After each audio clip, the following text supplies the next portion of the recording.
యేసు అంజూరపు చెట్టును శపించినప్పుడు అన్న ఒక్క మాట నన్ను ఒక వారమంతా ఆలోచించేలా చేసింది.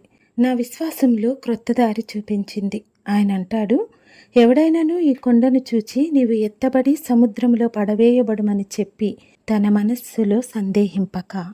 అలా ఎలా? మన జీవితంలో సమస్యలు, కొన్ని సంవత్సరాల నుండి వీడిపోని ఇబ్బందులు, మన కుటుంబానికి వంశపారంపర్యంగా వస్తున్న జబ్బులు, వీటిని పోగొట్టుకోలేమని, తప్పక భరించాలని మనల్ని మనం ఎప్పటి నుండో సిద్ధపరుచుకున్న సమస్యలు ఒక్కసారి భరించలేక ప్రార్థన చేయాలన్న ఆశ వచ్చినా సందేహంతో కూడిన ప్రార్థన మనల్ని వెనక్కి లాగుతుంది. నాకేం డౌట్ లేదు అంటారా?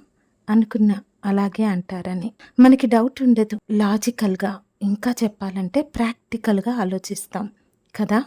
మరి కొండ ఎక్కడైనా దానంతటా అదే ఎత్తబడి సముద్రంలో పడుతుందా?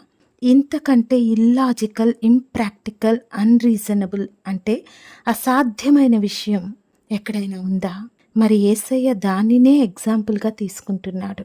మీరు లాజిక్ లేని దాన్ని, ప్రాక్టికల్ కాని దాన్ని కూడా అడిగి సందేహింపకుంటే అది జరిగిద్ది అని. దానితో పోల్చుకుంటే మన సమస్యలు, ఇబ్బందులు చాలా చిన్నవి. కానీ మనకి దేవుని సామర్థ్యం కంటే లోక స్వభావం మీద నమ్మకం ఎక్కువ.